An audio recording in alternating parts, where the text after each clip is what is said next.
Caitlyn, thank you so much, genuinely, for your time to do this with me today. Absolutely. I'm really glad to be here. It's wonderful to see everybody I've worked with and have them talk about their recovery and us to, take a trip down memory lane about where you've been. So firstly, it's nice to know a little bit about you for people to understand who you are, where you're from, any loves, any things that are important to you that you want to share. Okay. So I'm Caitlyn. I'm 35 and I live in the Midwest in the US. And I'm a writer and researcher by day, and things that I love, my dog, Finley. He's my soulmate. I consider him my soulmate. He's with me all the time, and he's incredibly loving and grounding, and I am so grateful to have him. The other thing I would say is my relationship with nature is very, very important to me, and absolutely spiritual. And so being able to connect with, the land around me, just today I was out on a walk with Finley, and it's a cool spring rain, and I just feel alive being out in my element. I love this. Thank you so much, Caitlyn. I can't tell you how common it is for my people to have their sweet pet that is such an integral part, and Finley has been with us for many sessions, and nature to be such an integral part of how we relate to ourselves and the world. Mm-hmm. So thank you, my love. So can you tell me a little more about what you were dealing with in mind and body before I met you? What was going on for you, Caitlyn?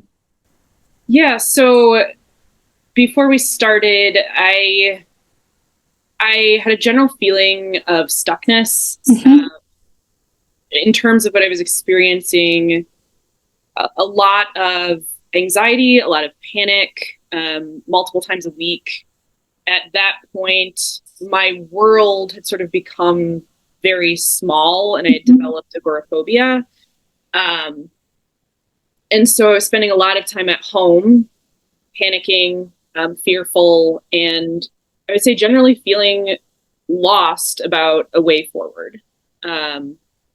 I was trying to make sense of what was happening for me in a lot of different ways. Specifically, I had done an outpatient intensive therapy program a few months prior, and I left it feeling a lot worse than when I started with my symptoms. And to be honest, I felt pretty desperate to understand what was happening in my mind and my body, and to know that there was hope that it could be different. Yeah. It's so tough for so many of us that get these kind of mind-body syndromes. We do our best to resource ourselves, and so often those things just make us worse. Mm-hmm. Yep, absolutely. And I had tried medication, and one of my primary symptoms was dizziness and lightheadedness, and found that exacerbated the symptoms for me. And I was very fixated on the dizziness. Like, I couldn't stop sort of embodying it and focusing my attention on it. And it was deeply distressing. I would have a lot of thoughts about, this is never going to end. Am I always going to be this way? Like, am I always going to feel this way? Just really kind of stuck in a loop. For sure. It's terrifying, and it's so captivating. We can't stop looking at it, and then we're more scared, and then we get more scary thoughts, and then the symptom goes up. It's very captivating. Mm-hmm. Yep. Can't look away. No. So what led you to this work? So you popped up on Instagram, and admittedly, I was like, okay, that sounds really interesting. A lot of your posts sounded different and sort of had a different angle on the psyche than I had seen before. And I felt sort of like an intuition, a draw to it. And I also was kind of scared as shit, because I was like, this is an Instagram thing. Is this like a scam? Am I making a big mistake? So I definitely had sort of fear, worry thoughts that came with it. But I felt a strong intuition to explore it and just see if it would make sense for me. And I think I had sent an email through your website. I think so, way back when. I'm so glad you did. I didn't realize it was Instagram. So yeah, Caitlyn, that's wonderful. I'm really glad you began. How was it different, this way of working and getting to know your mind, body, and your nervous system? How is it different to what you've done before? It's a great question. What stood out to me the most is I was so used to, because I've been in and out of therapy programs through my whole 20s. I've been on different psych medications throughout the years. And what stood out to me is it felt very non-pathologizing. I think it was the first time I read something that I felt like what's the way to say it? Like I belonged, like I wasn't other, like I wasn't patient, being treated as if I was sort of sick and broken. The other aspect of it that really stood out to me is the emphasis on pacing. So my experience prior was sort of achievement focused and sort of destination focused. And, we're going to put you on this medication and we're looking for these certain outcomes. And, the program, it's a certain length and, trying to reach a certain outcome in that time frame. And something in my system just said like, oh no, this makes way more sense for me to not have that pressure of reaching a certain milestone at a certain time. Yeah, it's so dehumanizing. And your sweet achievement focus when I met you and results focused, it felt so bad on the inside, but it is so culturally conditioned too. Yes, 100%. So it's tough for us. Of course, you want the symptoms to go, of course, but it's completely dehumanizing to kind of whip your body into submission almost to try and make it go away. Yeah, and it's so ingrained. I think you don't even realize that's the mentality you have until you see another option. Indeed. How was that? So, as you know, and you've named it, our process is really about you building relationship with your nervous system, your body, different parts of you. And that being the core pillar rather than achievement-based and results-based. What was that like to change that orientation, to even notice?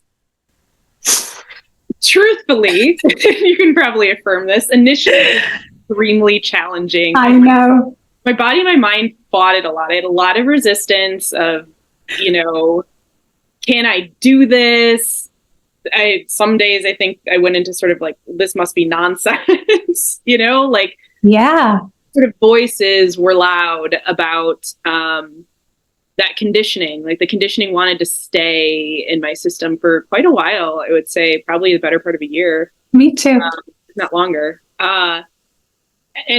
But at the same time, I started to notice like small sort of shifts and moments that felt more like home, more grounded. And I think in time I was able to focus more on that than the noise. Wonderful. That makes sense. So what I hear is, when you start to encounter how your system is used to running that kind of fight, flight, achievement, results focus, and someone's like, hey, take a step back. Our system's like, is this bullshit? What is happening? Is this safe? I don't know about this. But with that pacing and kindness, you started to get little moments of grounding, of feeling more like you. And then your attention starts to change a little more to go towards those. And then they grow. Yeah.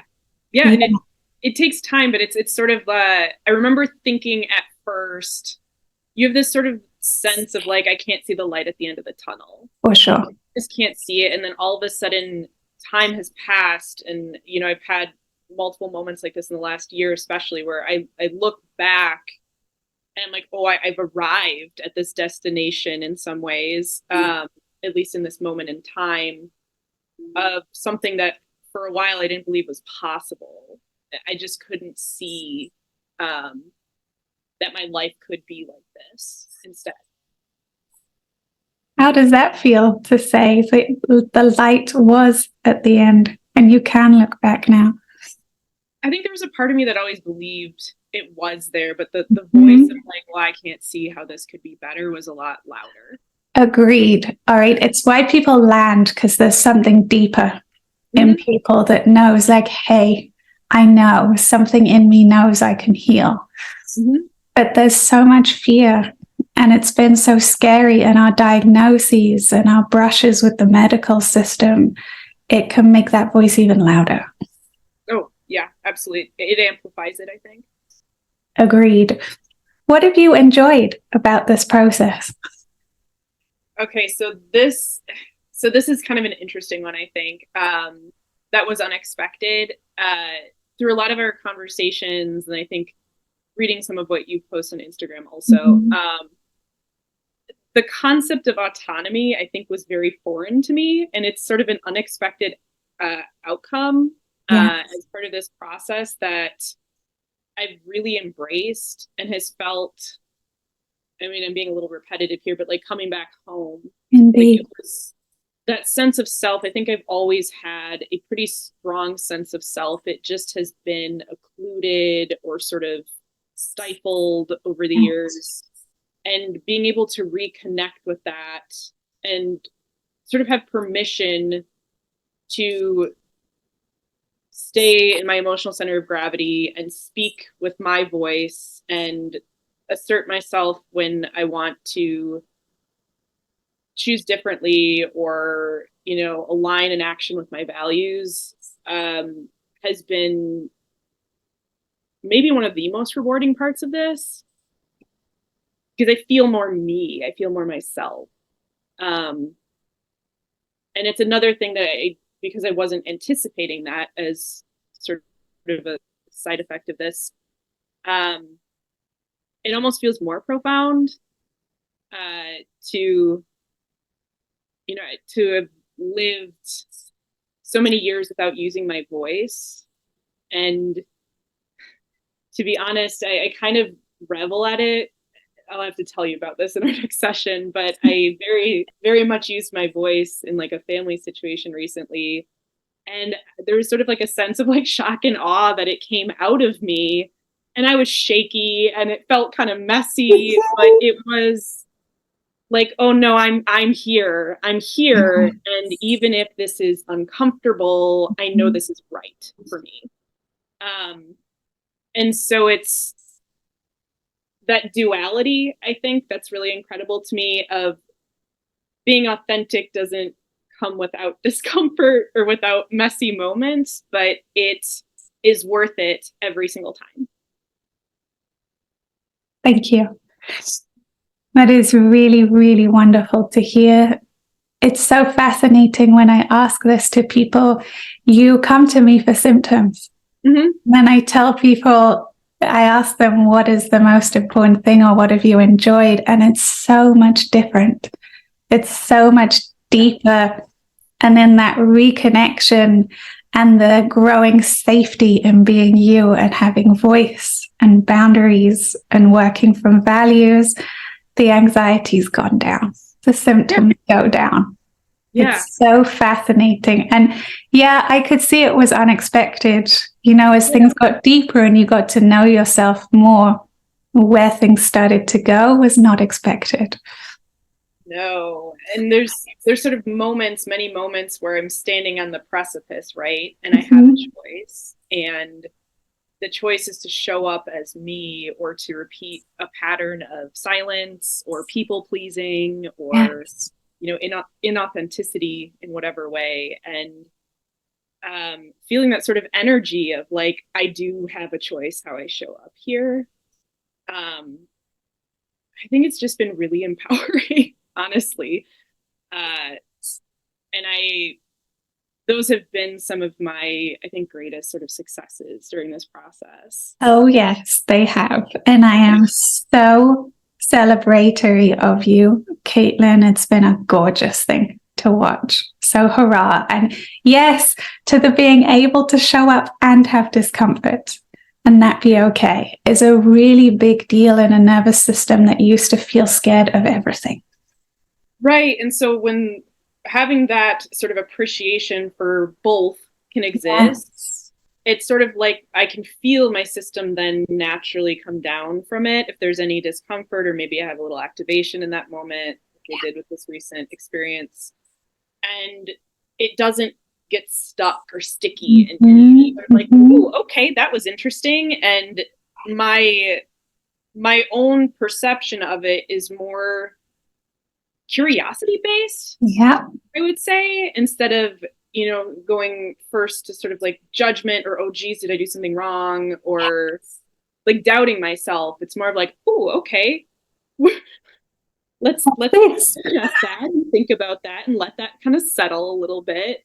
Good. So it feels a lot more easeful.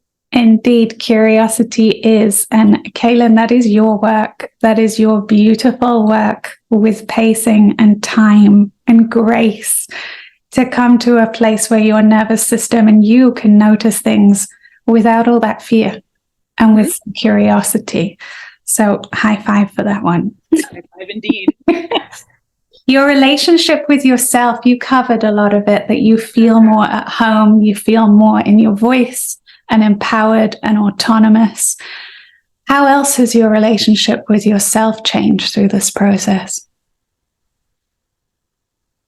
It's a great question. I think I treat myself with more compassion than I used to. I am able to sort of pause when I do have those moments where, the self-doubt wants to sneak back in, and I can hold it without, kind of going down the hill with it, rolling down the hill with it, with that momentum behind it. I feel more secure within myself. Yes. I think in struggling with some attachment related trauma, it's which is an ongoing process, right? But I can definitively say that I feel secure within myself, which is something I don't think I could say before. And that manifests in so many different ways. So it's using my voice, but it's also leaning into the things that I love and that give me joy without hesitation.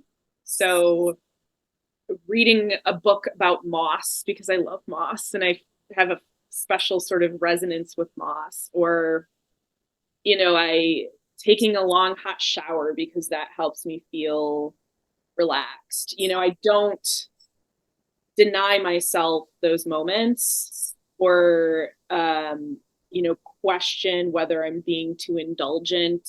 I allow myself my joy more than I used to. Yes.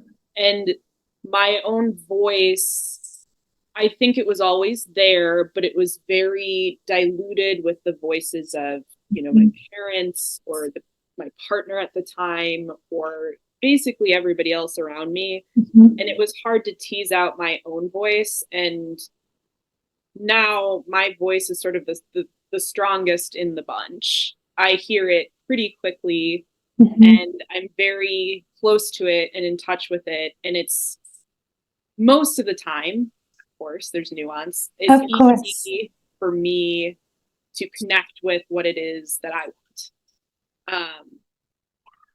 I'm not sort of like, because I used to struggle with that a lot, like identifying my needs and what do I actually want out of this situation. Yes. And that feels almost like muscle memory now at this point. It is. Again, that's your work and your practice, Caitlyn.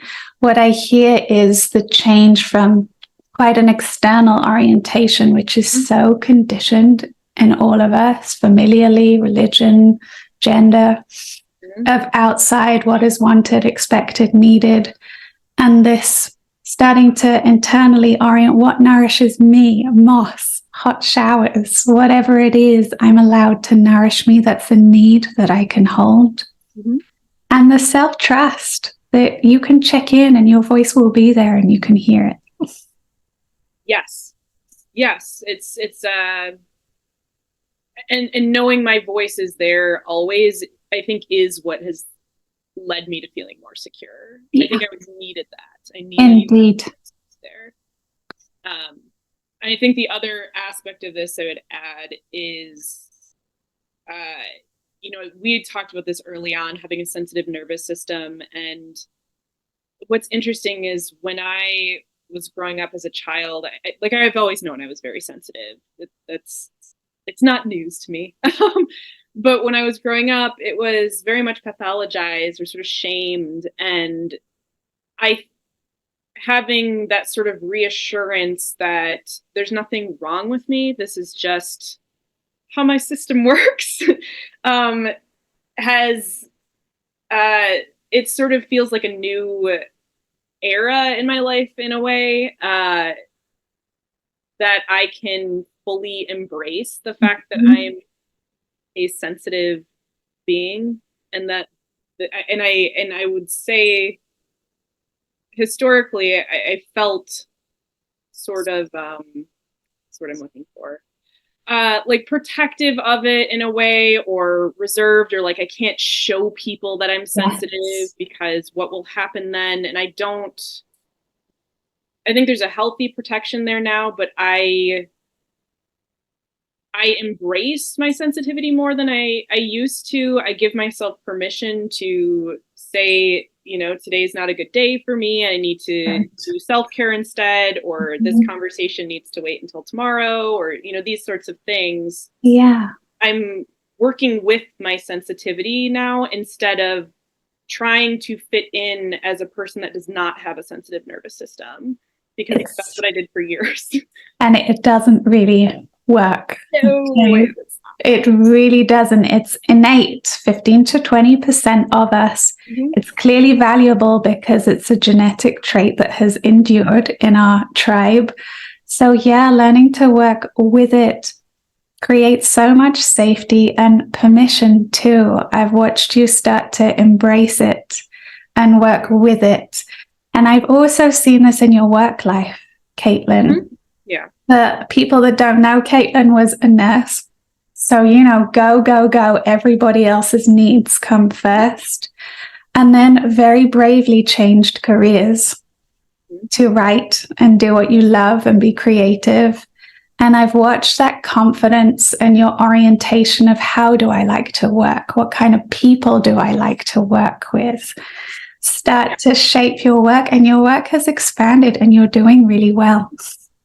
Thank you for saying that. I didn't dawn on me to speak to the career aspect of this, but you're absolutely right. And I sort of smile because I did some work recently, and I was able to work with an artist, and it was such a rewarding experience because I think it enabled me to tap into my inherent sensitivity and really engage with understanding this artist and being able to collaborate with her. And I think that's where the gift sort of comes out, is I'm very good, because I'm sensitive, at observing and identifying patterns and picking up on what somebody is trying to say if they're not able to articulate it yet themselves, and sort of validate that for them so that they feel stronger in their voice. It's a great gift. A huge shift from nursing. It's a great one. I mean, thanks for all of our chapters, but yes, just watching your body as you talk about this, the movement and the flow and how exciting it is. Yeah, it's a good one for you, Caitlyn. So you've learned so much through this process. What are your top kind of lessons that you've taken from this process of recovering in mind and body? Slower is better. Yes. Imagine if I said that to you when we started.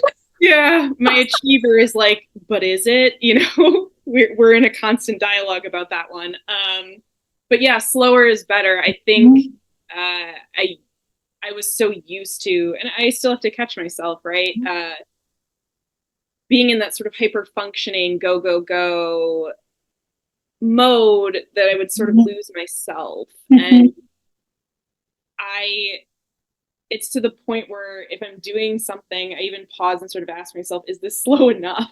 Like, do I want to go even slower? And I'm still calibrating with that. But what I've found is that works so much better for me than the previous approaches that I engaged with. Good. I'm glad to hear you say this, that it's a process for all of us, especially living in capitalism. Mm-hmm. This dialing in of attunement. So what I hear is, I'm starting to notice attunement works for me, that I still have that mode. We all do, right? But checking in and asking the question, how does this feel? What do I need right now? Yeah. Anything else? Lessons wise? I think you might love this one because it's one you've reminded me of many times. The value of acceptance, that acceptance needs to, well, it lands best when it has sort of sincerity behind it, that you can't sort of force yourself to feel accepting when you're not necessarily there yet. But that I think connecting and understanding what acceptance truly feels like really helped with that. And I'm trying to think of the best way to articulate this. It's kind of hard to articulate, but what I learned is that I could accept all parts of myself, that felt more secure than sort of rejecting a part of myself because I was uncomfortable with what was coming up. Yes. Thank you. You articulated that really well. Acceptance is a tough one. It's very experiential. And when people say, just accept things, it makes you go like, yeah. So it's a slow process, right? Of coming to feel something's coming up, and I don't need to love it. I don't need to approve of it, but I can accept this is here, this part of me, this emotion, this experience. And my goodness, life gives you a lot of practice. Oh, yes. Daily practice, in fact, I would say. And in many different ways and forms and in different relationships and parts of your life. Sure. It's very expansive, the concept of acceptance. It's a very kind word to use. Expansive it's the challenge, right? We're taught to judge. We're taught to judge and to blame everything. So acceptance it's so freeing, but it is not easy for us. No, that's a skill to develop over time, I think. What I'm saying. It is. You and me both, friend. Anything else? Yeah, one more. And this one, I feel pretty emotional about this one because I think it took a while for me to really feel it in my body, but that I deserve to treat myself well and be treated well by others. I do think for a long time I didn't believe that, and that manifested in my behavior and my choices. And I think allowing that new belief to sort of infuse my brain and body, it's really changed how I make decisions. I sort of like a broad example, I would stay in the room with people that were speaking to me in ways that were unkind, behaving in ways that were unkind, and I would stay in the room. And it took a while, a couple years, to be able to learn that it was not only okay, but healthy for me to have boundaries and to remove myself from situations that do not align with who I am and what I want for myself. Thank you. And it's really good to hear the honesty that it takes time.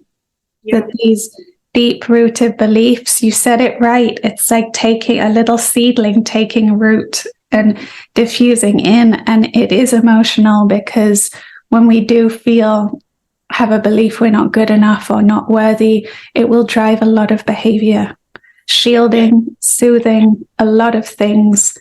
And it's a brave thing to work with and start to heal. So really, I salute you, Caitlyn. It's been amazing to watch that change and for you to hold yourself as you deserve.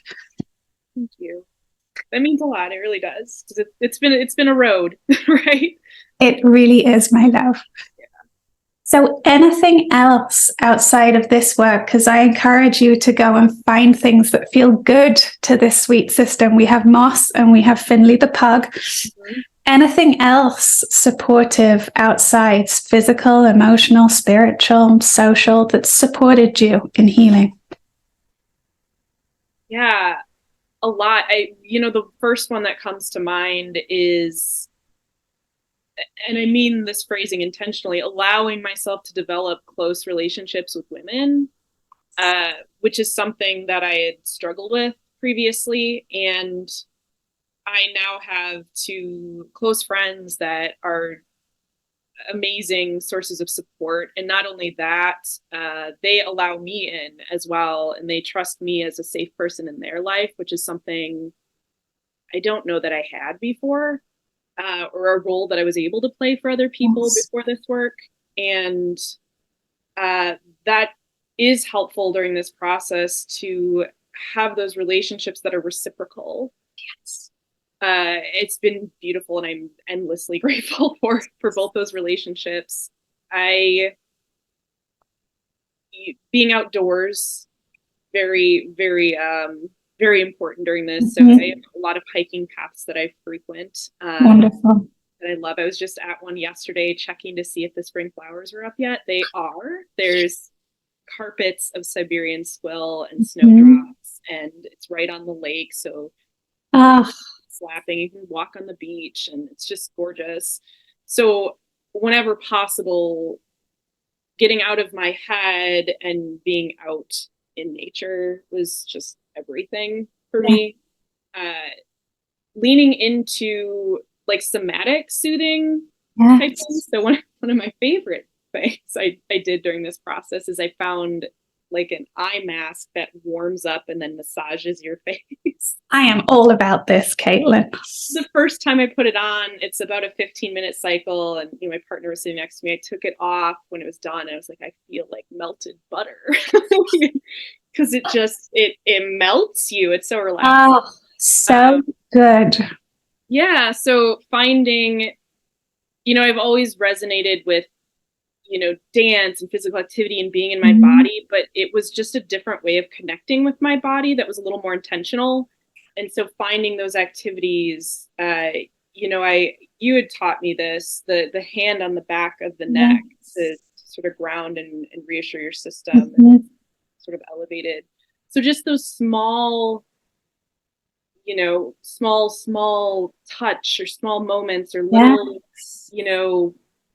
reassurances that help me feel me and alive, have been just absolutely everything during this process. And it's interesting because they're such small things, and that was a learning point for me too, is it doesn't have to be a grand action. No. It can be something very, very small. I feel like I'm missing some big thing that I've, on that note, some big thing that I've done during this process. I think allowing myself to explore. Yes. I love this. I would agree with that from you. Yeah. I've seen that grow, and it's been a fantastic resource and moved you away from sickness and healing too, and allowed you to kind of bring back that curiosity and play online a little more. Ooh, and I can't forget animal videos, of course, always Obviously. animal videos. So I recently it's beavers eating vegetables with the crunching noise, or Oh one my goodness, video yes. of capybaras sitting under, like hot water in their Hmm. spas in Japan. I look at those videos and I'm like, that's what I'm trying to embody right now, is that energy of a capybara in, like a hot spring. I So love this. These, and they're not small things because this is when we attune to the things that help create safety and comfort in our system. Like we're there. We just feel better. And yeah, for us, we should probably do like a montage of videos for I people, Caitlin. love that. Along with pet pictures from everybody, right? Actually, we will make this happen. Yeah. So for other people, anyone that is considering mind body work, they've got one of these syndromal conditions, fatigue, pain, dizzy, panic, all these things that we experience. What would you say to someone considering mind body nervous system work? There's a lot that I would say. I'm trying to think what would be the first thing I would say. Allow yourself that, I think, is what I would Mhm. say. Allow yourself the opportunity to see if it works for you. Uh, I think part of my belief system, which I've, because of this work, been able to very much hone in on, like, what do I believe? What is important to me is that everybody's pathway, everybody's journey is unique, and people need to find what works for them. That's from a self-directed place Yes. rather than an externally directed place or Mhm. authority of some sort.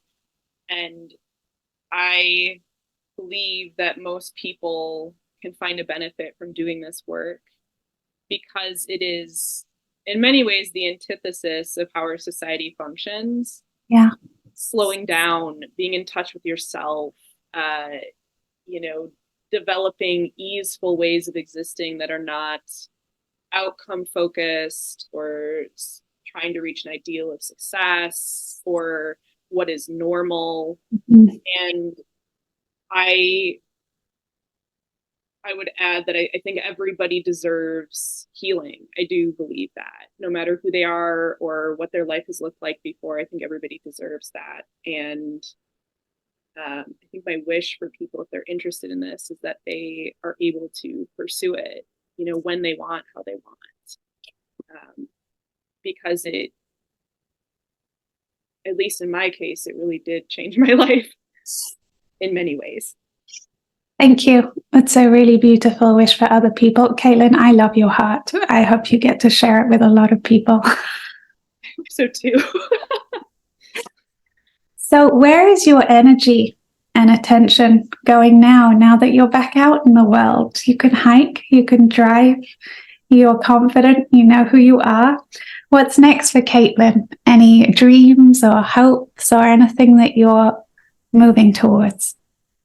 Yeah, I think the sort of long-term goal is to, my brother and his wife and my niece live in California, and I really Mhm. would like to visit them out there and see their lovely garden in person and Mhm. time with my niece and hug everybody as many times as I possibly can. That's sort of the long-term goal. It's interesting because I think goals can look like a lot of different things. Mm. The short term, I'm actually doing some discernment work about what kinds of projects I want to take on with Blake Nice. and being very intentional about what I say yes to and what I say no to so that I'm Good. truly doing what fills my cup rather than depletes it. So Yes. that's an ongoing thing. And the other goal I have that's sort of a medium term goal Yeah.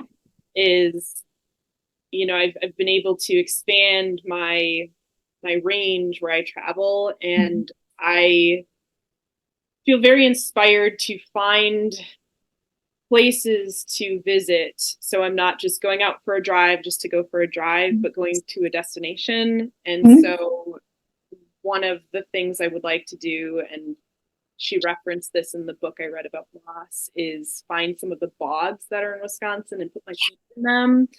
And then there's a wolf population in Wisconsin, but it's a little further north. And there's a state park where there are often wolf sightings. And so I really want to go up there and see if I can spot some wolves. So I'm finding natural areas that I really would like to travel to, and I want to start planning for those longer travel days. Yes. Good for you. I love these, Caitlyn. I'm excited to see where you go. Really excited. Is there anything else you'd want to share? Any reflections or thoughts, or just anything that wants to be spoken? Yeah, I think the other sort of impact, right around the time I started working with you, I'd also changed my therapist, and she's an HSP as well. And I'm an HSP. I know you've spoken about being an HSP. And I think what's been very valuable is being able to receive support and guidance from people that understand on some level what it's like to experience the world with a sensitive nervous system. And I think people need that. They need to be in community with people that can help them feel a sense of belonging. I think because I've struggled with feeling a sense of belonging over the years, that's been really, really lovely in creating a sense of safety and security for me. Thank you. Yeah, I would add that. And I don't know. I feel like there's so much I could say. I could probably talk for hours, to be honest. We will have you back. We will have you back. And as you grow, and I know you have interest in group facilitation work, you'll be back. But I love that. I really think that was a valuable addition. That what we really all want is to be seen and heard and understood, and finding people to work with dependent on nervous system orientation, race, gender identity, sexuality, whatever it is that helps us grow home to that feeling of belonging is really important. Yeah, I think there's another dimension to it too. The sort of value of witnessing. Yes. That I know you've done for me in many, many sessions. I think there's sometimes this perception that we need to heal within the sort of immediate context of where the original trauma happened. And I don't think it's necessary. I think sometimes just having somebody to witness, and provide acceptance and validation of your experience, and to know that it's okay that you hurt and that you've had struggle as a result of it, is healing in and of itself. I think that's where the movement sort of started for me, was just having space to say, I am struggling in these ways, and to know that I am still worthy, I am valid, and that I was feeling was valid.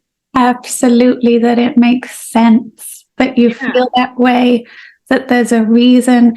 It allows you to know that your experience is safe enough to feel you're okay as you are. And we don't need to dig through everything.